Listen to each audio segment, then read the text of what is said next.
Once upon a time, there was a guy who was the governor of New York. His name was Eliot Spitzer, and everyone seemed to love him. He won the election by a landslide. He fought for low-wage workers. He fought against banking corruption. He was all about the environment. Eliot was like a golden boy. He was married. He had 3 beautiful daughters. Everything was going just peachy, but here's the problem. Eliot liked to pay to thrust and lust. Eliot would pay top dollar for professionals to satisfy his needs. This had been going on for quite some time, and the feds were looking into his money to make sure he wasn't using campaign funds for illicit reasons or that he wasn't being blackmailed. The governor was under surveillance. They wanted to make sure there was no money laundering, and there were wiretaps involved. While listening to these wiretaps, the feds find out that the Love Gov is client number 9, and he's going to meet somebody at a hotel. He's made arrangements to meet a call girl named Kristen at the Mayflower Hotel in DC. Now, this wasn't his only interaction. He spent over $15,000 in 6 months as governor. He books room number 871 under an alias to meet this mystery woman. And then they confirm that this man has paid over $80,000 to Bam Bam the Ham over the course of years. Of course, this is a huge scandal. He's forced to resign. His wife is standing by his side. These two have been married for 26 years, and he's apologizing. He resigned. His poor wife, she's just looking at him like, ugh. Not long after the scandal, they get divorced, and his ex-wife receives $7.5 million and almost $250,000 every year just for maintenance.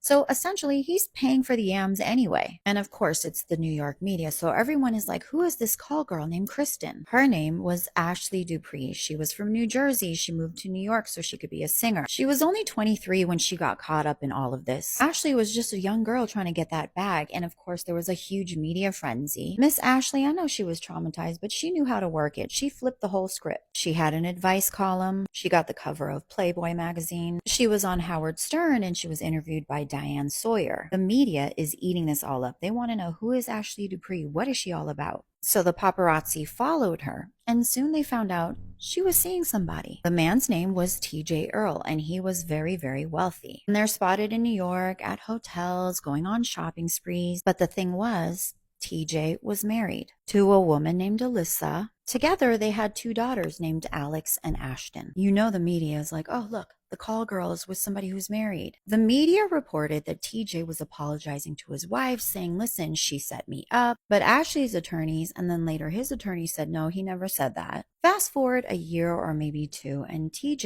and Alyssa have broken up. The paparazzi spots Ashley with TJ, and does this look like a baby bump? They spot, oh, she's got a huge rock. So Ashley confirms, yes, she's pregnant and she's engaged. Ashley and TJ get married. She ends up being a stay-at-home mom, and they have 3 children together. TJ Earl has 5 children total. His daughter, Alex Earl, becomes a huge sensation. Here she is with her mother and her sister. Another pic with her father and her stepmother. Alex has talked about her father's affair and her stepmother and all of that drama that went around it, but they're a blended family now. So much drama, so much scandal. A politician, an escort, affairs, divorces, but in the end, there was a happy ending.